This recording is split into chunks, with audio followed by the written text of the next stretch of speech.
So my name is Mark Morgan. I'm a leader with Boy Scout Troop 35 over in Marion, not too very far from where we're standing right now.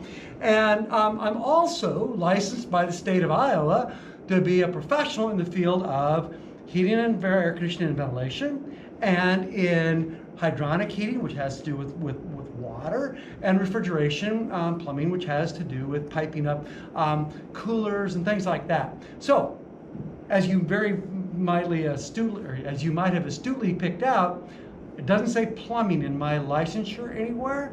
However, I've been at this a really long time, and so I think I'm probably qualified to teach the plumbing merit badge, which I'll do for Boy Scouts here in July, but also to talk to you younger guys and young ladies here in a rainy day in June. I started this job when I was a 16-year-old high school sophomore, so that was 47 years ago this last month. So I've been doing this for a really long time. I want to talk first about some history, because I love history, and what could be more fun than the history of, keeping people alive. Most of us that work in the mechanical crafts would say, well, okay, but don't forget about us, because we make it all work for everybody all over the world. Clear back like 5,000 years ago, people mostly in the Middle East discovered that gravity, shockingly, made things flow. But they realized that if they went to the bathroom in these bigger towns and just kind of everywhere and anywhere, and then didn't do something, what they did, it made it really hard to live. They didn't necessarily understand the concept of germs and things that could make them really, really sick, but they knew that when they're in the bathroom, it smelled bad, people that were around it got sick. It was not good. So literally thousands of years ago, they recognized that they could fashion tubes out of clay, in some cases, and other materials to take sewage someplace else. The first plumbing systems were devised in fairly large cities to take sewage from where it was produced to someplace where it wasn't being seen, smelled, or got sick from. Water came a little bit later, but not much, because many places where people lived were in the Middle East, where it was hot, dry, and they needed to get water from maybe a long ways away to where people lived. And that was important too. I would never recommend that you scouts pick up a piece of sheet lead like this, but lead was incredibly important to plumbing for a long time, several thousands of years actually, because you could mine it. It was easy to find. There's big deposits almost everywhere in the world. It was easy to mine, and once you got a little bit warm, you could make it into sheets like this. And once you had a sheet, then you could make it into lots of other things like, a plumbing pipe, because it didn't take very much, a very, very low melting point, and you could melt it together, and then it would carry water or sewage, mostly water for lead, a long, long ways. Now you all know, because you're smart scouts, going, but Mr. Morgan, lead poisoning, True. So, bad news for some of the folks who drank water that had been carried by lead a long ways. Now, interestingly, where the Romans mostly lived in Southern Europe, the water was really, really hard, kind of like it is in Marion, with really a lot of calcium deposits, a lot of mineral in it. So actually, for them, the mineral would coat the inside of the pipe, and so the actual lead surface didn't touch the drinking water that many Romans actually used in their bath and for drinking and things like that. So Romans were kind of safe from it, not altogether, but Romans in general weren't as likely to get lead poisoning from their plumbing as some other parts of the country. So I work every day, many times I work 7 days in a row, not too many anymore. I used to, a lot. And a daily job is a common 8-hour day, but it can sometimes get really longer, sometimes it get really shorter. You can't, in many cases, leave a job halfway through because the house could be cold, or the house could be too hot, or they might not have any hot water, or many different things like that enter into the time that I spend on a job day in, day out. And does the job take any special talents? I'll bet you that you don't know anybody who has a job that doesn't take some special talents. In the plumbing, heating, mechanical craft world where I live, we have to know a lot of math. We have to be able to measure things, and then we have to be able to calculate maybe how much they'll hold, or how fast air will move through it, or how much water can go through a pipe in a given amount of time to make sure that you didn't run out of water in your shower, things like that. It's important, so you have to know that. You have to be patient, because in our work there are many different facets. It takes some patience, and it also takes a desire to do that kind of thing. When you're working around people and their dogs and their cats and their stuff, you have to have a mindset that said, this is good, this is what we're going to do, this is how we're going to deal with today, and when I'm done, those people, that family, is going to really think I'm great stuff because I came and I took care of the problem that they had. The time now is to talk about what you might need to be and do the job I do. And you're thinking, this is so cool. Now he's going to show me all these giant tools that he uses and all this different stuff. But one of the questions on my list of things I'm supposed to talk to you is, does it take any special education or training to do the work? Well, yeah. Just about anything that's worth doing and doing well, you're not born with how to do it. Okay? So now, when I was a kid nearly 50 years ago, learning how to do this job, there was less training, and it was harder to get. It wasn't that people didn't know how to do it and that people weren't willing to share, but it was hard. And so I had to kind of work around the job, around the guys and gals, mostly guys, who knew what they were doing. They were really good at it, and I had to kind of learn from them. And sometimes they liked to share, and sometimes they didn't. It was a challenge to get the information out of them. I'm going to show you something that hopefully won't scare you off. This is the International Code, the International Residential Code. There are pages, hundreds of pages in here, that says thou shalt do this and thou shalt not do that when it comes to plumbing, heating, and the work that I do. And they put them out every 3 years, and when it says international, it's not kidding. This code covers work that gets done in Sweden, Switzerland, Japan, but certainly European countries and in North America. We kind of all do it the same. All of us plumbing, HVAC people, heating, ventilating, air conditioning people, these are prescriptives. They say, do it this way. And that's so, people don't get killed. Because people do. When we don't do our job, or we don't know how to do our job, people get really sick, or they die. In fact, have you all heard of Chicago, Illinois? Probably you have. It's a great big town. It's east of here. Got millions of people in it. And it's parked on the neck right beside Lake Michigan, which is a giant freshwater source of water, which could be better, right? Which couldn't be better. You have a lot of people, you got a lot of water. Lots of sewage, too. And what do you do with that? Well, for a long time, they put the sewage back in the lake. Not good. When you drink out of the same place you put your poo, not good. So, in the 1880s, the plumbers and the plumbing engineers decided, you know what we should do? We should take parts of the Chicago River and parts of the Calumet River, and because rivers do flow into bigger bodies of water, and what did they do? They decided to take and move and change the whole flow of that river. So instead of the Chicago River flowing into Lake Michigan, they thought, if we make that flow the other way, we can throw our poo and stuff in the river, and it will not flow into where we drink the water from. It'll flow down to DeKalb and Peoria and other places. One of the things I got asked to show you about was the tools we use. I have these big boxes full of tools. This may be the most This is the most important tool we all use in our jobs. That piece of gray matter between our ears, where we think about this, we visualize that. We say things, we write things, and we take care of business. We read, and we watch our YouTubes, and whatever, however you get the information, that's where it all starts.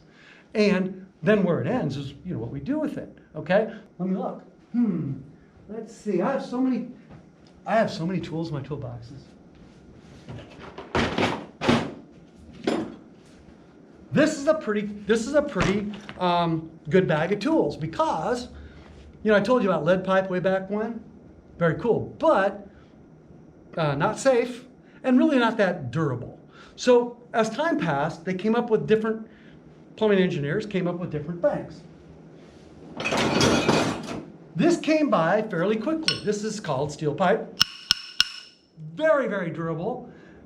Steel is not hard to come by.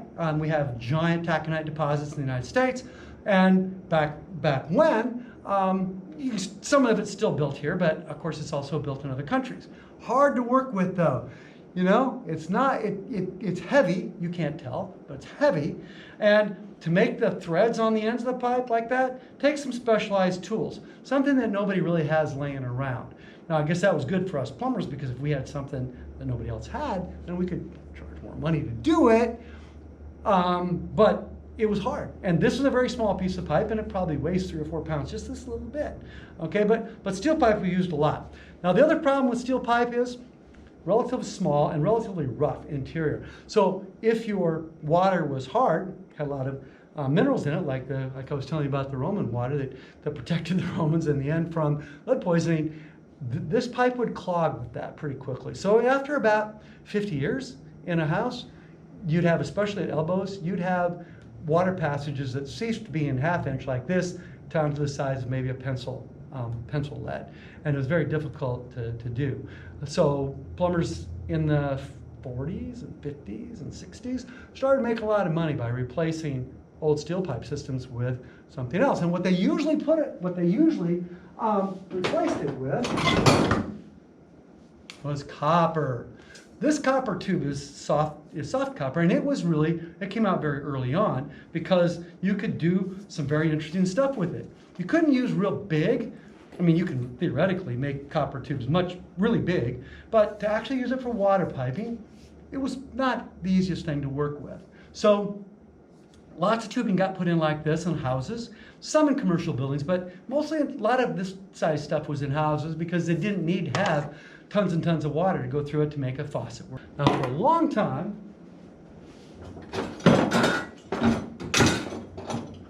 this stuff was the bomb. This was rigid copper pipe, and built the same thing. Well, you could see this is much bigger, and they make copper tubing in bajillions of sizes, from 1/4 inch, very small size of a pencil, up to, like, I don't know, I've seen personally 6-inch drain pipes and stuff like that made with a copper tubing. And it's pretty easy put together. You can use a fitting like that. You have to do some sanding on that. You put some acid on there to clean it up and stick it together like that. Then take a torch like that, really, really hot, and you melt. Oh, that's changed. Used to be that you had lead on a little bitty roll like that. Copper tubing is still used a lot, but it's not necessarily used as much as it once was, because plumbing engineers, mechanical engineers, chemists have created, this happens to be cross-linked polyethylene pipe, and it is the bomb. Okay, you can get frozen and not necessarily burst, which copper or steel will. You can use a simple tool like this to cut it. You don't need anything special to cut it. You just have a tool like that. You can whack off pieces like that. You put it together with a tool that actually allows you to make the joint and then turn it. So you're not loosening a threaded joint. You're not breaking apart a soldered joint. You can actually just do that. And plus it's very easy to bend. I mean, this is a larger piece, but you can bend it pretty well by hand, and you can get it to do some really, really great stuff. So really, really good stuff, and changes that have been made over the years in the material. Now, as far as the tools, well, modern tools to put together modern stuff are typically lighter, and they're faster, and I'll bet you guys know that whatever it is that you do for fun or for work or for whatever, there's always cool new stuff. You have a new video game, a new console, whatever. Well, I've owned this big pipe wrench and another one and one like it almost my whole career, probably 40 years, okay? And it works the same every day. It never goes obsolete, and it never really wears out. So like this is like, I don't know, is there such a thing as like, PSOO? I think there's PS maybe 5 now or something like that. Well, this would have been like the equivalent of PSOO, but maybe even built before it was certainly built before PlayStation was ever around. But anyway, the use for it, it works the same as it always did, and it will do the job. But it's the times that I use it are far less now because of all this new stuff. One of the things that the people who gave me my list of what I should talk about asked me to talk about was how my job is affected by the economy, and by connection, our COVID-19 situation here in our country. A lot. It's astonishing. Today, I had a person just before I got here, I had a person call me up and say that I buy furnaces for air conditioners from, and they said, "I'm really sorry, but you have this order planned to come today, and I'm sorry, but we can't fill the order. We don't have those air conditioners right now." And that's because, my friends, that's because a giant factory down in Texas that employs 5,000 people has 4 square miles under one roof. Well, somebody got COVID-19 there, and then some of the other workers got done. They had to close the factory for a little while. Now it's back and running now, but they can't just make stuff out of the clear blue sky. So it takes some time for it to get. Now, will my customer wait? I hope so. Haven't talked to him yet, but I don't have that product for him. Now, the men and women that work for me, I'm very grateful to say, no one has gotten sick from the coronavirus. But we have had to change the way we work. We have our masks, we have our hand sanitizer, we have our booties. We have stuff that we have to really try to protect ourselves and the men and the families that we work for, which is really not something that we do that well with. We take down and we put down, runners so we don't track. But to actually try to grab that germ out of the air and either keep it to ourselves or keep it away from them, it's kind of like trying to heat the building with the windows open. Hard! And we get out of their truck and I tell the guys and gals, do this, and I hope they do, because they come to your house and they don't protect you and your family or themselves, then from an economic standpoint, our little company, that we have over in South Marion, would maybe just have to close for 2 weeks while we quarantined, and that would be pretty hard. It would be pretty hard for us economically because all the men and women, including me, who work at Foster's Heating, prefer to get a paycheck. Way back when, the governor said that we were an essential service. Heating, cooling, plumbing was essential to the well-being of all of us.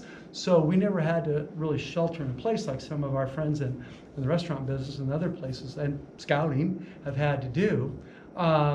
But it is something that this has affected us, and we're affected by the economy's ups and downs all the way along. There are parts of us that do really, really well. When the economy is difficult, repairing things really takes off because people maybe don't have the money or want to spend the money on something new. They don't want to buy those gold-plated faucets. They'll go ahead and fix the chrome ones. They don't want to buy the new furnace or the new air conditioner.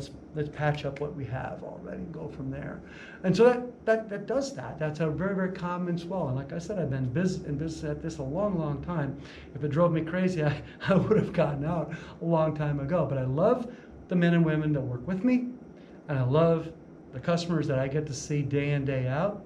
I enjoy doing that. And probably that rubs off on the fact that, I love doing this too, talking about what I do to the boys and girls that hopefully I get to meet someday at camp or at Philmont or up in the Boundary Water or someplace else, or maybe in this building, someplace else where we have a lot of fun doing what we do in scouting and not just listening to some guy talk for over half an hour about the wonders of plumbing and heating. Don't you think?